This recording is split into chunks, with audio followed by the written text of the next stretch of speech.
Hey Nana, how was your weekend? Hey, watch where you are going. Why does my weekend concern you?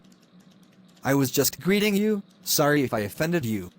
Keep your greetings to yourself. Aren't you supposed to be in the boardroom already? I hope you prepared well for the presentation. I don't want any excuses. No mistakes will be tolerated, whatever the case. Really, Nana? Stop whatever you're trying to do. What have I done to deserve this kind of treatment? See you in the boardroom. What's wrong, Nana? You look really upset. It's the new guy in the office, that imbecile Chris, or whatever you call him. Imagine him stopping me early in the morning to inquire about my weekend. And I swear, it was so offensive. Offensive? Really, Nana? How can a greeting be offensive?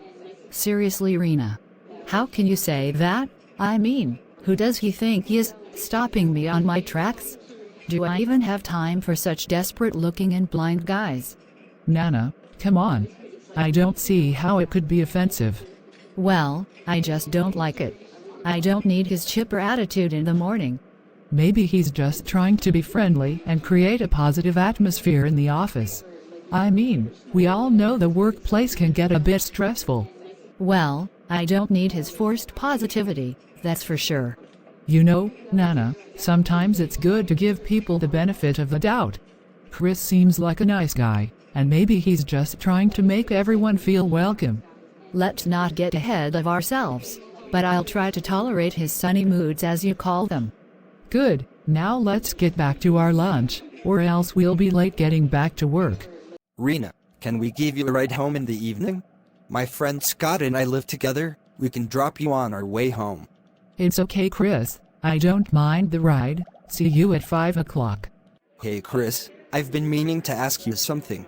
Are you planning to pop the question to Rina anytime soon? I mean, you've been on so many dates with her, I can't even keep up with you. Oh, come on, Scott. We're just enjoying each other's company. But my long-term plan is to marry her, that is if she says yes. Seriously though, you guys have been practically joined at the hip lately. I'm starting to think you're secretly planning a wedding, and you're just not telling us. Well, if I were, it would be one heck of a surprise, wouldn't it? I'm thinking of going back home to give the good news to my family. I'll come back as the CEO and pop the question to Rina. I hope she won't reject me for not being honest with her. All the best, my friend. I'll be the happiest man on earth when she says yes. After all, that was our mission here. I'll also use that time to go to the hospital for my scheduled surgery. Let's keep praying that I fully regain my eyesight. I believe my God will make it possible.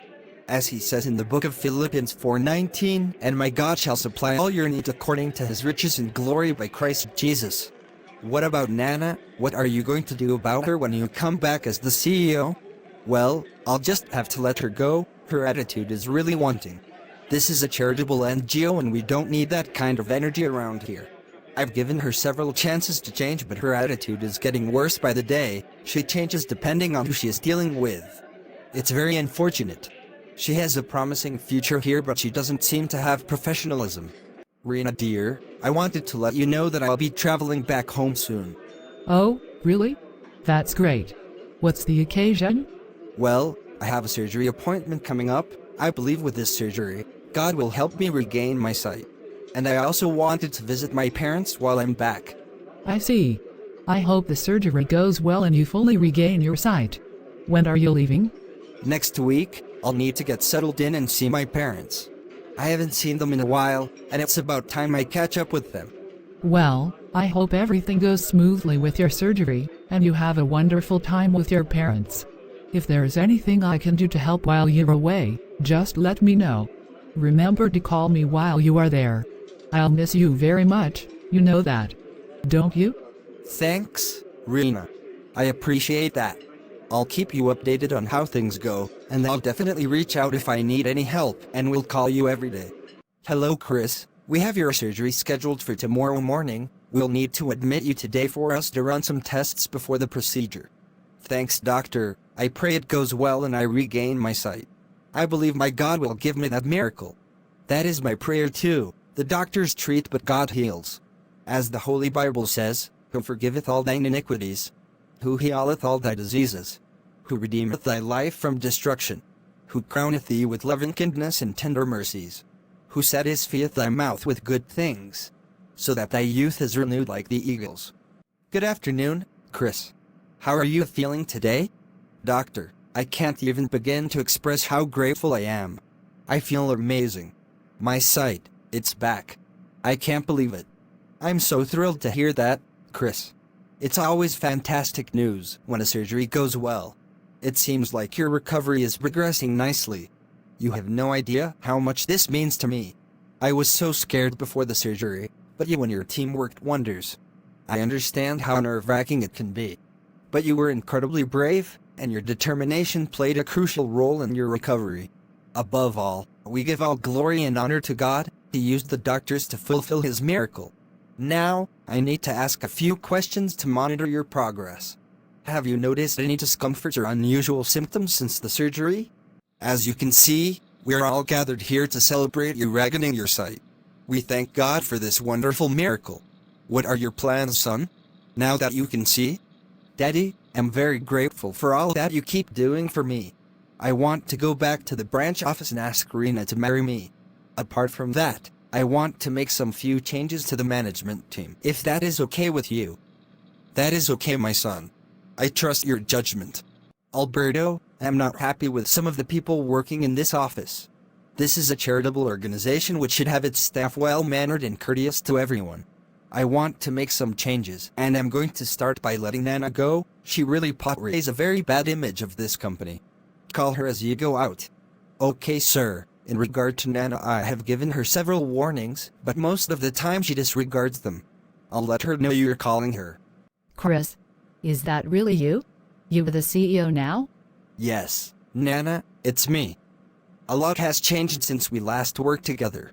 My father is going into retirement, so, me, his only son, is tilling over running his businesses. I can't believe it. I don't know how to say this now. How can this be happening? I appreciate your honesty, Nana, but I called you in today not just to catch up on old times. I've been reviewing the company's image and culture, and it's come to my attention that your behavior during your time here didn't align with the values and standards we want to uphold. We strive for a culture of respect, teamwork, and professionalism, and your past behavior doesn't reflect that. I'm afraid I have to let you go. I understand. I deserve this. I'll leave quietly. Thank you for understanding, Nana. I hope this experience can serve as a catalyst for personal growth and change. We all make mistakes, but it's how we learn from them that defines us. You the CEO? And you didn't tell me? Yes, Rina, I should have told you earlier, but I wanted to explain. I'm sorry if I hurt your feelings. But how? You do realize you made me look like a fool? I know I should have been more upfront with you. But the truth is, I was on a personal mission to find something more in life. A personal mission? I found it with you. Rina, I love you. I realized that my feelings for you were deeper than I could have ever imagined. You brought love into my life when I least expected it, and I can't imagine my life without you in it. With me? Yes, Rina, you tell me you feel the same about me. I dreamt so much about this time. Chris, I love you too. Rina, will you marry me? Yes, Chris, 1,000 times yes. Rina, I want to express my deepest gratitude to you for loving me when I was blind. You didn't know that I could regain my sight, but your love and support never wavered. You saw the person I am beyond my physical limitations, and for that, I am truly blessed. Your love has been my guiding light, and I will cherish it forever. The principle of treating everyone equally and avoiding pride and arrogance emphasizes the importance of humility and fairness in one's interactions with others. It suggests that showing respect and kindness to all individuals, regardless of their background or status, is a valuable approach. This outlook suggests that pride and arrogance, which can lead to a sense of superiority or entitlement, ultimately do not bring positive outcomes in life. Instead, embracing humility and treating others with equity and respect is a more rewarding and constructive way to navigate social interactions and relationships.